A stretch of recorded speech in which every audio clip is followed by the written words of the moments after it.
c'était le grand retour de Diams sur le devant de la scène médiatique. Dimanche 26 juin 2022, dans 7 à 8, l'ancienne rappeuse s'est confiée sans filtre sur sa vie actuelle et son passé de grande star.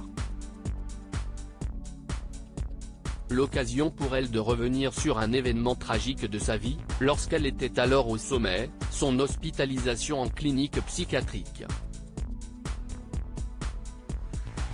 Les faits remontent à janvier 2008. Dans le documentaire Salam, produit par Brutout, qui sortira dans les salles de cinéma le 1er juillet 2022, Diams explique qu'elle était tombée dans le piège des médicaments. C'était une spirale infernale, a-t-elle lancé face à sa maman en larmes dans le film. En détresse permanente, elle a tenté de mettre fin à ses jours.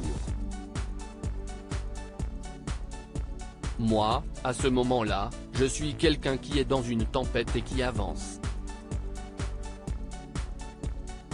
J'essaie de me battre contre un vent très très fort qui cherche à m'amener vers la mort. Ma mère me voit lutter mais elle ne peut rien faire. Si est une immense dépression qui vient d'un énorme désespoir, a encore expliqué Diams qui ressentait un vide intérieur gigantesque, dans 7 à 8. Diams a très vécu son passage en hôpital psychiatrique dans le documentaire qui lui est consacré. Diams revient plus en détail sur cet internement. En janvier 2008, j'ai été interné en clinique psychiatrique en banlieue parisienne. Si est le début du cauchemar. Tu imagines, quelques mois avant, tu es sur scène devant 50 000 personnes dans les festivals, tu es Diams quoi. Et tu te retrouves dans une petite chambre d'hôpital. On te confisque tout, on te coupe du monde. Tu n'as pas le droit à trop de visites. Et puis on te laisse seul dans cette chambre et tu te demandes, ok, donc vous allez venir m'aider ?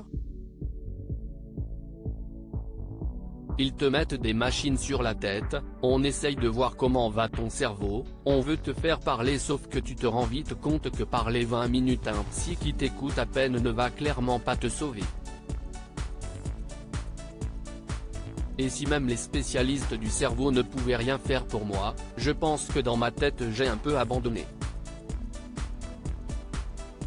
Et je me souviens que, depuis la clinique, j'ai recommencé à me faire du mal, a-t-elle déclaré la voix tremblante, comme le rapportent nos confrères de Télé Loisirs, qui ont pu visionner le film en avant-première.